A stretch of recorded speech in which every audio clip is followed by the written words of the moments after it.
My boss mocked me for feeding a hungry boy, until black SUVs surrounded the diner and a colonel revealed the truth that changed everything forever. Every morning, I secretly fed a quiet, hungry boy. "You're wasting food," my boss snapped. Then one day, black SUVs surrounded the diner. A colonel walked in and asked for me. "That boy's father was one of my men," he said. "His final letter was about you." 4 black SUVs pulled into the parking lot of Mike's Diner at exactly 10:47 a.m. on a Tuesday. Government plates, tinted windows, they parked in perfect formation like a presidential motorcade visiting some nowhere town on Route 9 in upstate New York. I was wiping down the counter when they arrived. Sarah, my waitress, dropped the coffee pot. It shattered on the tile floor. Nobody moved to clean it up. The diner went silent. Dead silent. 12 customers frozen mid-bite, mid-conversation, mid-everything. A man in full military dress uniform stepped out of the lead vehicle. Stars on his shoulders catching the morning light. Rows of medals across his chest. 2 officers in identical uniforms flanked him as he walked toward the entrance. Old man Patterson's fork clattered onto his plate. The door opened. The bell chimed. The colonel, because that's what those stars meant, removed his cap and scanned the room. "I'm looking for Michael Torres," he said. His voice filled every corner of the diner. My hands were shaking. I stepped forward. "That's me. I'm Colonel David Reeves, United States Army Special Forces." He stood at attention. "I'm here about a boy named Danny. Danny Morrison." My heart stopped. "Is he okay?" The colonel's jaw tightened.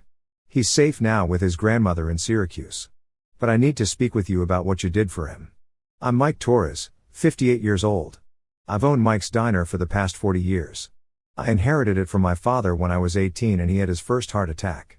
It's not much, 12 booths, 8 counter stools, breakfast and lunch only. We close at 3 p.m. because I'm too tired to stay open for dinner." The diner sits on Route 9 between Poughkeepsie and Albany, in a small town called Rhinebeck, population 2,800. Everyone knows everyone, and everyone knows everyone's business. 6 weeks ago, the kid had shown up for the first time. 10 years old, maybe 11. Torn jacket that was too thin for October weather. Jeans with holes in the knees that weren't the fashionable kind. Sneakers held together with duct tape. But it was his eyes that got me. Empty, hollow, the kind of eyes that had seen too much.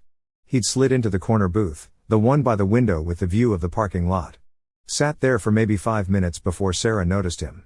"Can I get you something, hon?" she'd asked. "Just water, please."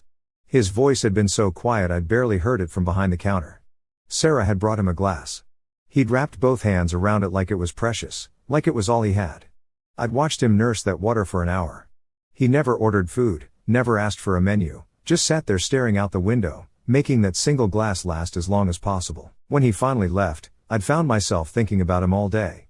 About those empty eyes, about the way his hands had shaken slightly when he'd lifted the water glass. He came back the next day. Same booth, same torn jacket, same glass of water. "Just water again?" I'd asked, walking over to him. He'd nodded, wouldn't meet my eyes. I'd gone back to the kitchen, made a short stack of pancakes, butter and syrup on the side, brought it out to him. "Kitchen mistake," I'd said, setting the plate down. "Going to have to toss it otherwise. You mind?" His hand had shaken, reaching for the fork. He'd looked at me like I was offering him gold instead of $3 worth of pancakes. Then he'd eaten fast, like the food might vanish if he slowed down, like someone might take it away. When he finished, he'd wiped his mouth with a napkin, whispered, "Thank you," and left. That became our routine. Every morning at 7 a.m., he'd arrive, slide into the corner booth, order water. I'd make a kitchen mistake. Pancakes one day, French toast the next, eggs and bacon after that. He'd eat everything, never left a crumb. Then he'd thank me quietly and disappear. We never talked about it, never acknowledged what was really happening. I was feeding a starving child, and we both pretended it was an accident.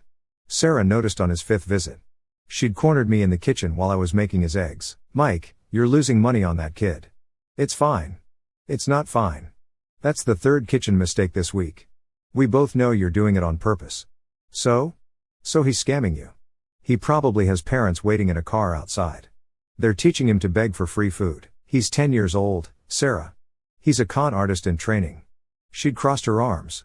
"You're too soft. This is a business, not a charity. I can afford a few pancakes. It's not about affording it. It's about being taken advantage of. This kid sees you coming a mile away." I'd plated the eggs. "Then let him see me coming." Sarah had rolled her eyes. "Your funeral. Word spread fast in a small town. By the end of the first week, the regular customers had noticed. Started commenting. Feeding strays now, old man Patterson had sneered from his counter stool on day 8. He came in every morning at 6:30 a.m., ordered the same thing, 2 eggs over easy, bacon, white toast, and complained about everything. That's how you go broke, Mike. I'm doing fine, Patterson. Back in my day, kids earned their meals, another regular, Bob Chen, had chimed in from booth 3. You're teaching him to be lazy. Teaching him the world owes him something. Maybe I'm teaching him the world isn't entirely cruel, I'd said. You're a sucker. Patterson had laughed. Kid's playing you like a fiddle. I'd ignored him. Kept feeding the boy. Then Linda Chen, Bob's wife, the town gossip who ran the local Facebook group Rhinebeck Community Updates, made it worse. She'd started taking photos, sneaky ones from her booth, me bringing the kid food, him eating. Her angles made it look staged, calculated, like proof of some scam. She'd posted them with a caption, "Local diner owner falls for obvious con." How long before this generous man asks the community to help pay for his kindness? Some people are too naive to run a business. The comments had been vicious, pathetic. The kid's probably laughing at him behind his back. Some people are too stupid to see when they're being used. This is what happens when bleeding hearts run businesses. They go bankrupt and then blame everyone else. The post had gotten 147 likes, 43 comments, all negative, all mocking. Sarah had shown it to me during the lunch rush 2 weeks into the routine. Mike, you need to see this. Everyone's talking about you. I glanced at her phone, read a few comments, handed it back. I don't care what people think. Well, I do. Her voice had risen. I work here too, and frankly it's humiliating watching you get played every single day. Customers are laughing at you, at us. They think we're idiots. Let them think what they want. It's affecting business. People are coming in just to watch the show, just to see if the sucker is still feeding the con artist kid. Then they're buying coffee and food while they watch. Sounds like good business to me. You're not taking this seriously. I'm taking it exactly as seriously as it deserves. She'd thrown her hands up. Fine. Ruin your reputation. See if I care. But the comments got to her, got to all the staff. My cook, Jimmy, 62 years old, who'd worked for my dad before he worked for me, pulled me aside during prep one morning. Mike, people are talking, saying you're soft in the head, that you're being conned by a kid who's probably part of some organized begging ring. Jimmy, I've known you 40 years. Do you think I'm stupid? No, but I think you're too kind for your own good, and in this world, that's dangerous. The mockery continued, escalated. Patterson started a running commentary every morning. There's your little friend. Let me guess, another kitchen mistake. How convenient. You must have the most incompetent cook in New York. Bob Chen joined in. I give it 2 more weeks before the kid asks for cash directly. That's how these scams work. They build trust, then go for the big ask. Linda posted updates, photos of the kid arriving. Photos of me bringing him food. Each post with a new sarcastic caption. Day 12. Still falling for it. Day 15. Wonder how much free food has been given away. Someone should audit this place. Day 20. At what point does charity become stupidity? The comments kept coming. The mockery kept building. Sarah confronted me again on day 23. It was a Friday afternoon, slow day. The kid had come and gone. I was cleaning the grill. Mike, I'm serious. This has to stop. My friends are texting me asking if you're okay, if you're having some kind of breakdown. If maybe the diner's struggling and you're trying to create sympathy. The diner's fine. Then why are you doing this? Why are you letting this kid take advantage of you? I'd set down my spatula. Looked at her directly. Sarah, when's the last time you went hungry? What? Hungry? Not I skipped lunch hungry. Real hungry. The kind where your stomach hurts and you can't think straight and you'd do anything for food. I don't. I have. When I was 12, after my mom died and my dad was drinking away the insurance money, I went 3 days without eating. A waitress at a diner in Albany, place called Rose's, it's gone now, she snuck me food, told me the same lie I'm telling that kid. Kitchen mistakes, wrong orders, whatever she could make up. Sarah had gone quiet. She saved me, I continued.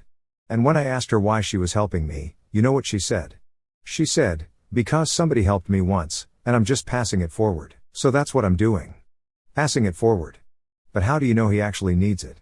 How do you know this is real? I know hunger when I see it. 40 years in this business. I know. She'd left without responding, but she'd stopped complaining after that. The boy kept coming. I kept feeding him. The mockery kept building. Then on a Tuesday, day 32 of our routine, he didn't show up. I'd waited, watched the clock. 7 a.m. came and went. Then 7:15, then 7:30, no kid. Looks like your little friend finally found a better mark, Patterson had said with a smug grin. I'd said nothing, just wiped down counters and worried. Wednesday, he didn't show. Thursday, he didn't show. By Friday, Patterson was practically gleeful. See, told you. Used you up and moved on. Hope you learned your lesson, Mike. Suckers get suckered. Maybe he's sick, I'd said. Or maybe he found someone else to con. Someone with even less sense than you. Sarah had tried to be diplomatic. Mike, I'm sure he's fine. Kids move. Families relocate. It happens, but I couldn't shake the feeling that something was wrong. Sunday came. No kid. Monday, no kid. Tuesday morning, 2 weeks after he disappeared, the black SUVs arrived. Colonel Reeves stood in my diner, cap under his arm, metals gleaming, eyes serious. Mr. Torres, what I'm about to tell you is part classified, part personal. But you deserve to know the truth about Danny Morrison. The diner was silent. Every customer, every staff member watching. Danny's father was Master Sergeant Ryan Morrison. Green Beret, served under my command for 8 years. One of the best soldiers I've ever had the privilege to lead. Patterson's coffee cup was frozen halfway to his mouth. 6 months ago, Sergeant Morrison deployed to Syria, classified operation. He left his wife and son here in Rhinebeck. They just moved to the area for a fresh start after his previous deployment. The colonel's voice was steady, but I could hear the emotion underneath. What Sergeant Morrison didn't know, what none of us knew, was that 3 weeks into his deployment, his wife abandoned Danny, just left, took the car, cleaned out their bank account, and disappeared. Danny was 10 years old, alone in their rental house. Sarah's hand flew to her mouth. The boy was too scared to tell anyone. Thought if he called the authorities, they'd send him to foster care. Thought if he told his school, they'd take him away from the town where his dad would come back to find him. So he survived on his own. The colonel pulled out a manila envelope. Sergeant Morrison left Danny an emergency fund, $400 in cash hidden in a coffee can. Danny used that money to pay the electric bill, the water bill, to buy peanut butter and bread from the dollar store. And when the money ran out, he went hungry. I felt sick. Until he found your diner, the colonel continued. For 6 weeks, the only real meal Danny ate each day was the one you gave him. The kitchen mistakes you pretended to make. The food you claimed you'd have to throw away. 6 weeks? I whispered. He was alone for 6 weeks. He was alone for 12 weeks total. 6 weeks before he found you. 6 weeks with you. The colonel's jaw clenched. 5 weeks ago, Sergeant Morrison was killed in action. Hostile fire during an operation. He died instantly. The room was spinning. We didn't know about Danny's situation. Didn't know his mother had abandoned him. The army tried to notify her. Couldn't locate her. Started tracing relatives. It took us 3 weeks to find Danny's grandmother in Syracuse. When we located Danny himself, he was alone in that house with no food, no heat, and no idea his father was dead. Oh God, Sarah whispered. Child Protective Services took Danny into emergency custody 2 weeks ago. That's why he stopped coming here. His grandmother, Mrs. Patricia Morrison, Danny's paternal grandmother, has full custody now. He's safe. He's being fed. He's in therapy. The colonel reached into the envelope, pulled out a letter. The paper was worn, folded and unfolded many times. Before Sergeant Morrison died, he wrote letters. One to his son, one to his mother, and one to someone he'd never met but who meant more to him than he could express. The colonel looked at me. He wrote one to you. To me? He didn't know your name. Danny had told him about the diner and their phone calls, about the nice man who fed him breakfast. Sergeant Morrison wrote this letter in case he didn't make it back. He asked me personally to deliver it if anything happened to him. Colonel Reeves unfolded the letter, began to read. To the man at the diner, I don't know your name. My son calls you the nice man who gives him breakfast. He tells me you make kitchen mistakes and you'd have to throw the food away if he didn't eat it. Sir, I'm not an idiot. I know what you're really doing, and I want you to know that you're saving my son's life while I'm trying to save other people's lives half a world away. I don't know why Danny's alone. He won't tell me the full story. Just says mom's gone and he's figuring it out. I'm trying to get emergency leave, trying to get home, but the paperwork takes time and I'm in the middle of an operation. So until I can get there, you're the one keeping my son alive. You're the one making sure he doesn't starve. You're the one letting him keep his dignity by pretending it's charity instead of need. I can never repay you for that. But if something happens to me, if I don't make it home, please know that a soldier fighting for his country died knowing his son wasn't alone. Died knowing there are still good people in the world. Thank you for feeding my boy.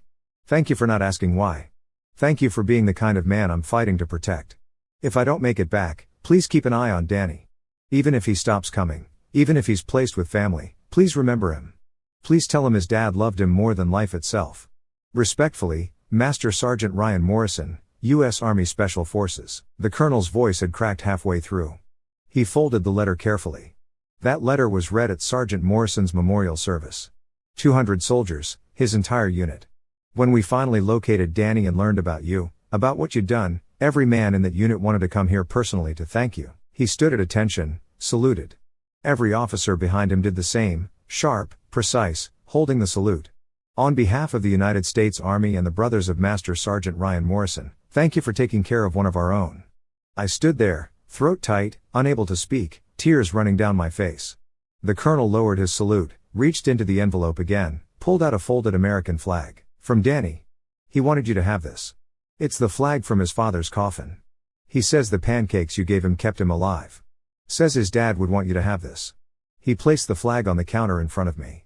The weight of it, the meaning of it, I couldn't speak, couldn't move. The colonel turned to address the diner. His voice went cold. Sharp. Military. I understand some of you mocked this man for his kindness. Called him stupid for feeding a hungry child. Posted about him on social media. Made him a joke in your community. Patterson had gone white. Actually white. Linda Chen was staring at the floor, tears streaming down her face. Sarah looked like she wanted to disappear. Sergeant Morrison died defending your freedom, the colonel continued. Died defending people like you. And while he was bleeding out in the Syrian desert, while his life was ending, this man made sure his son didn't starve. Made sure his son had one person who cared whether he lived or died. The silence was suffocating. Remember that. The next time you mistake compassion for weakness, the next time you mock someone for showing basic human decency, remember that while you were sitting in your comfortable homes posting cruel comments on Facebook, a 10-year-old boy was surviving alone because his mother abandoned him. And one man in this entire town, gave enough of a damn to feed him. Bob Chen had tears running down his face. Patterson was staring at his coffee cup like it held the answers to his shame. The colonel looked at me one more time. Sergeant Morrison's grandmother asks if you'd come visit Danny. He talks about you. Says he misses your pancakes. Says he wants to thank you properly. Of course, I managed. Of course, I'll visit. She's written her phone number on the envelope. Call whenever you're ready. He extended his hand. I shook it. You're a good man, Mr. Torres. The kind of man we fight for. The kind of man who reminds us why we serve. He saluted again. Then he and his officers walked out. The door closed. The bell chimed. The SUVs pulled away. The diner stayed silent for maybe 30 seconds. Then Patterson stood up, walked over to me, pulled out his wallet. I'm sorry, he said quietly. I'm so sorry. I was wrong about everything. He put $200 on the counter. For the kid, for his meals. I'll pay for every breakfast he ate and then some. Bob Chen came over next. I'll match that. And I'm sorry, too. We should have helped instead of mocking. Linda Chen was sobbing openly. I'm deleting those posts, all of them. And Mike, God, Mike, I'm so sorry. Sarah was crying, too. I should have supported you. Should have helped you. Instead, I made you feel bad for doing the right thing. It's okay, I said. It's not okay. You're a better person than any of us deserve. Over the next hour, every customer in the diner apologized. Most left money. Some left a lot of money. By the end of the day, there was over $3,000 in cash on my counter. For Danny, they said, for his future, for his college fund, for anything he needs. I called Mrs. Patricia Morrison that night. Explained who I was. Oh, Mike, she said, her voice breaking. Danny talks about you every day. Says you were his angel. Says you saved him when he thought no one cared. Can I visit? Please, please come. He's been asking. I drove to Syracuse that Saturday. Mrs. Morrison lived in a small house near the university. Neat, clean, comfortable. Danny answered the door. He looked different. Clean clothes, healthy color, but the same eyes. The same hollow look that was slowly filling with something that might become hope. Mr. Mike, he whispered. Hey, kid. He hugged me tight, desperate, like I was the only solid thing in a world that had betrayed him. I'm sorry I stopped coming, he said. They took me away. I wanted to say goodbye, but they wouldn't let me. It's okay. I understand. Did you get the flag? I wanted you to have it. Dad would want you to have it. I got it. It's in a place of honor at the diner. We sat in Mrs. Morrison's living room. She brought us lemonade and cookies. Danny told me about his dad, about how much he missed him, about how scared he'd been when his mom left. She just left one day, he said, didn't even say goodbye. Just took all the money and drove away. I thought she'd come back. I waited and waited. Then I ran out of money for food and I found your diner. Why didn't you tell anyone? A teacher, a neighbor? I was scared they'd send me away. Send me somewhere Dad couldn't find me when he came home. I thought if I could just hold on until Dad got back, everything would be okay. But his dad hadn't come back. Would never come back. Your dad was a hero, I said. And you're a hero, too. You survived something that would have broken most adults. I survived because of you. The pancakes, the French toast, the eggs. That was the only food I got most days. Everything else was peanut butter or crackers. You should have told me. I would have done more. You did enough. You treated me like I mattered, like I was worth feeding, even though I couldn't pay. That meant everything. I visited Danny every week after that. Brought him food from the diner, sat with him and his grandmother, watched him slowly come back to life. The town changed, too. Linda Chen shut down her Facebook group, started a new one called Rhinebeck Kindness Initiative, focused on helping people instead of tearing them down. Patterson started volunteering at the local food bank. Told me one day, seeing that colonel, hearing about what that kid went through, I realized I've been an asshole for 73 years. Figured I should try something different. Bob Chen and his wife started a fund for military families. Danny's Fund, they called it, to help kids whose parents are deployed. Sarah organized fundraisers at the diner, all proceeds going to veterans organizations. The $3,000 from customers turned into $12,000, then $20,000. The town rallied, created a college fund for Danny. By the time he turned 11, there was $47,000 waiting for him. The diner became a different place, kinder, warmer. People started looking out for each other instead of judging each other. And every Saturday morning, Danny came in for breakfast. Mrs. Morrison drove him down. He'd sit in his corner booth, order pancakes, pay with money from his allowance. But I'd always make a kitchen mistake. Extra bacon, extra eggs, a milkshake I forgot someone ordered. He'd smile every time. Understood the game. Understood that some kindness doesn't need acknowledgement. 1 year after the SUVs arrived, Colonel Reeves came back, alone this time, in civilian clothes. Mr. Torres, I wanted to update you. Danny's doing well. On the honor roll at his new school, joined the Boy Scouts. Talks about joining the Army someday, following his father's footsteps. He's a good kid because of you. You gave him something to hold on to when everything else fell apart. You showed him the world isn't entirely cruel. I just fed him pancakes. You did more than that. You saw him. You treated him with dignity. You didn't make him beg or prove he was deserving. You just fed him because he was hungry. That's humanity. That's what we fight for. The colonel pulled out a medal. Bronze, small, official looking. This is a civilian commendation for extraordinary service to a military family. Sergeant Morrison's unit approved it. The Army approved it. You'll never wear it on a uniform, but you earned it more than most soldiers earn theirs. He pinned it to my shirt. Thank you for being the kind of man who makes this country worth defending. He left. I stood behind my counter holding a military commendation and a folded flag in the gratitude of a soldier who died thinking his son was safe because one person had cared. Patterson was sitting at his usual spot. You know what the difference is between you and everyone else, Mike? What's that? We all saw a kid asking for free food. You saw a child who needed help. The rest of us saw a potential scam. You saw a human being, and that's why you're better than all of us combined. I'm not better. I just remember being hungry once. Then maybe we all need to remember something. Need to remember what it's like to need help, to be vulnerable, to pray someone sees us as worth saving. He left 2 20s on the counter for the next kid who needs it, because there's always going to be another kid who needs it. I'm writing this 5 years after those black SUVs pulled into my parking lot.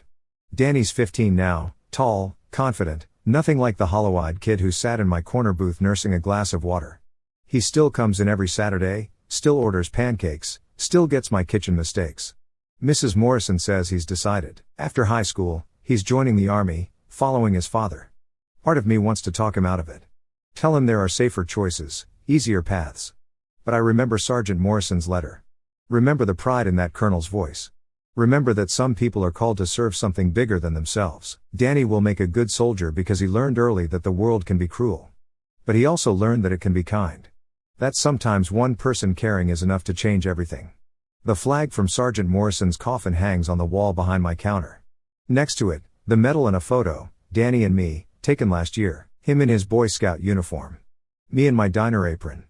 Both of us smiling. People ask me all the time, do you regret it? All that criticism, all that mockery? No, not for a second. Because the people who mocked my kindness were just advertising their own emptiness. They were showing me who they were.